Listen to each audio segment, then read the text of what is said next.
तिरुपति बालाजी, ये जिक्र आते ही दुनिया के सबसे अमीर भगवान वेंकटेश्वर का स्मरण होता है। वहां प्रसाद में मिलने वाले लड्डू का याद आता है।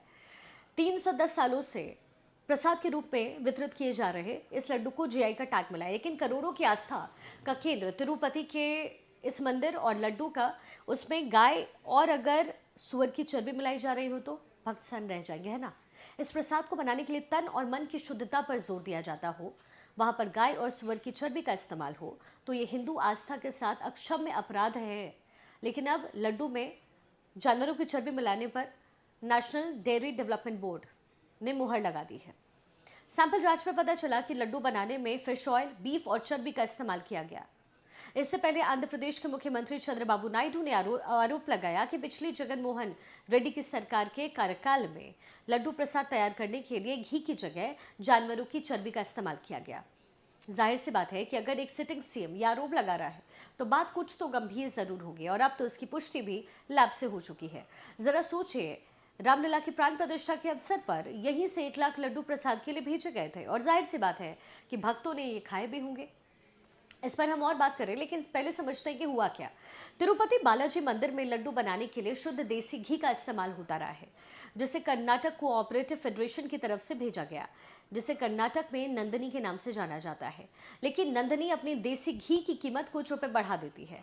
लागत बढ़ने के साथ जो वजह है वो स्वाभाविक भी थी, लेकिन तिरुपति देवस्थानम बोर्ड ने बढ़े रेट पर घी खरीदने से मना कर दिया। इसकी जगह उन्होंने ऑर्डर किसी और कंपनी को दे दिया, जो उनसे कुछ कम रुपए की कीमत पर उन्हें घी सप्लाई करने को तैयार थी।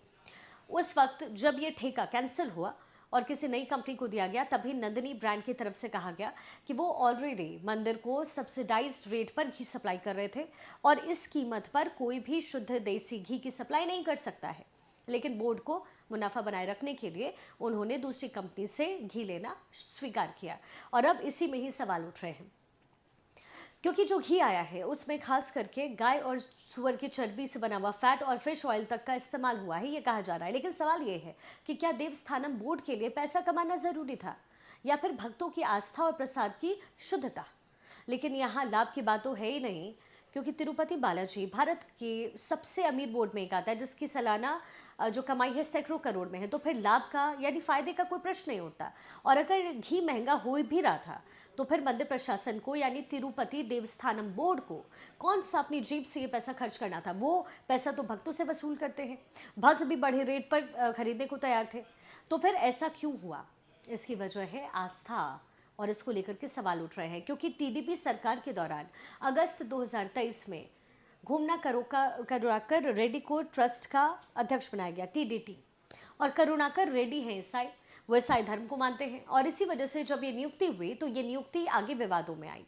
कहते हैं कि करुणाकर रेड्डी की हिंदू धर्म में कोई आस्था नहीं है, ऐसे में उन्हें हिंदुओं के मंदिर को चलाने की जिम्मेदारी क्यों दी गई, ये बड़ा सवाल है। इससे पहले भी करुणाकर रेड्डी तिरुपति और तिरुमला को लेकर के कुछ ऐसे बयान दे चुके थे, जिसे लेकर के विवाद पैदा हुआ। और आज अगर आप इस बोर्ड की वेबसाइट देखेंगे, उसके मैनेजमेंट को देखेंगे, तो इस पे किसी का नाम लिखकर नहीं आता। चुनाव आचार संहिता का हवाला देते हुए ये सारी जानकारी प्राइवेट कर दी गई। तो सवाल ये है कि क्या हिंदू मंदिरों को चलाने की जिम्मेदारी किसी और गैर हिंदू को देनी चाहिए क्या? जब इस देश में मुस्लिम अपने मदरसों और मस्जिदों और दूसरे धार्मिक संस्थाओं को चलाते हैं, सिख अपने गुरुद्वारे को चलाते हैं और ईसाई अपने चर्च को चलाते हैं, वहां पर उनके मैनेजमेंट में ना तो सरकार का दखल होता है और ना ही किसी दूसरे धर्म के लोगों को शामिल किया जाता है। इसमें गलत भी कुछ नहीं है। आखिर जब किसी की किसी धर्म में आस्था ना हो तो फिर उसे चलाने की जिम्मेदारी क्यों देंगे आप? लेकिन तिरुपति में ऐसा हुआ, वहां पर हिंदू आस्था के साथ खिलवाड़ करने का नतीजा जो है वो सामने आया। तो सवाल ये है कि क्या इससे भी हिंदू और सरकारें चेतेंगे, या सब कुछ ऐसा ही चलता रहेगा और इसे एक खबर के तौर पर भुला दिया जाएगा?